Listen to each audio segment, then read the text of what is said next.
It's Charter Local Edition. I'm Brad Pomerantz, joined today by Paul Koretz, member of the Los Angeles City Council, representing folks like me. You are my councilman. I'm happy to represent you. And I want to speak with you about what's happening in our district, but really throughout LA City and LA County. It is a proliferation of homeless folks in all corners of the city and county. We're seeing homeless where we never saw them before. And I'm not complaining about it. It's a concern for so many Angelenos. Well, it's not a new problem. I worked on it 20 plus years ago when I was a council member in West Hollywood, and we actually had a large number of homeless individuals in one of our parks. But what feels new is that we would see folks in parks, we would see folks in alleyways, in the metaphoric Skid Row. But now we're seeing homeless folks in places we hadn't seen during prior homeless crises, I'll call them.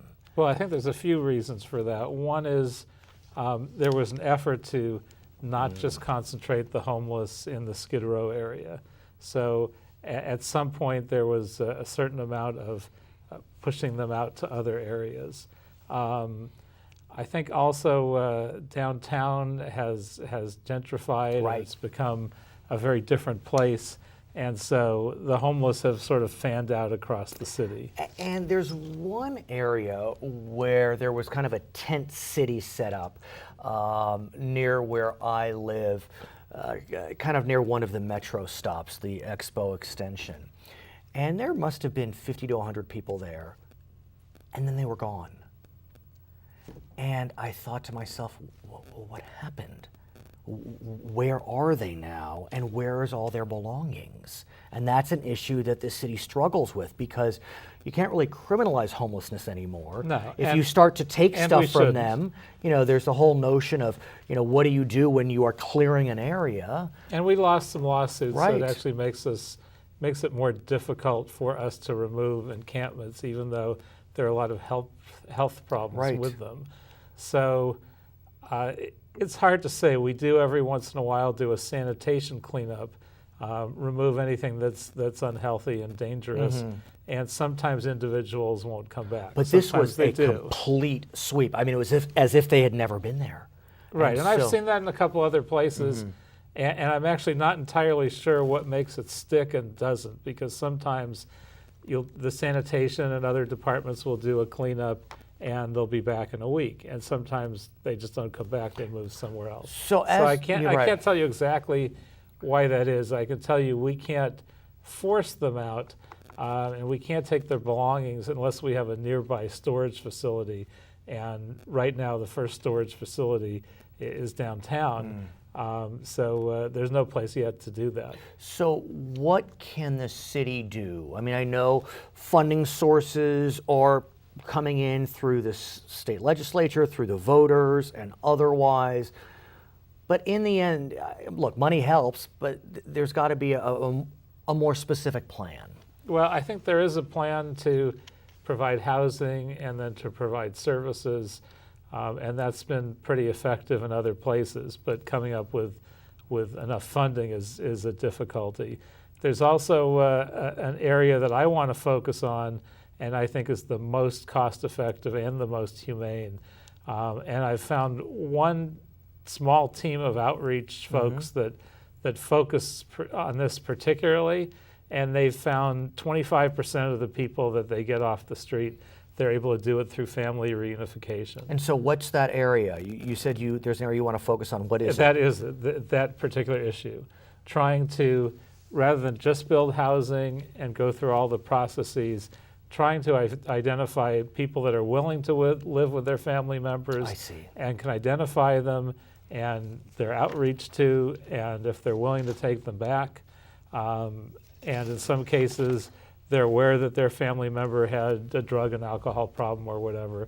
So that has to be solved first. You mentioned those with drug and alcohol problems, and I want to delve deeply into that question, because there had been a time, I understand, where either public agencies or nonprofits wouldn't welcome in homeless who were struggling with addiction.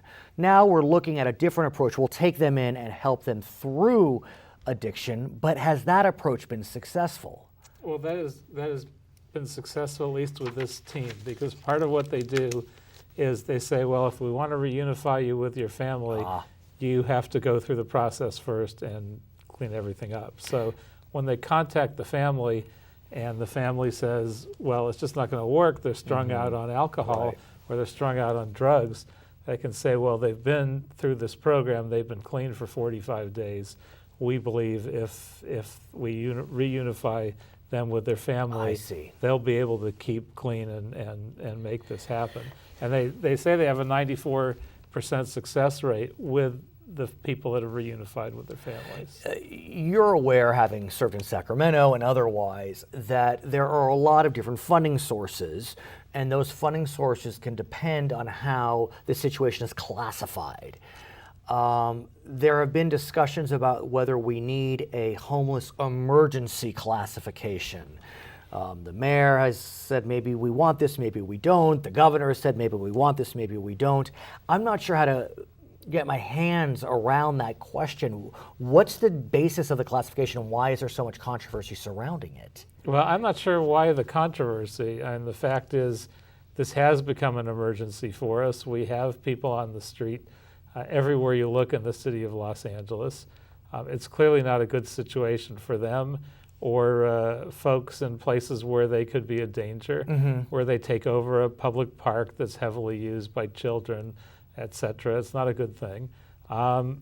Why we're afraid to declare this an emergency is not clear to me. I think we've reached that point, although it's not a new issue. And I was working on this 20 years ago or so.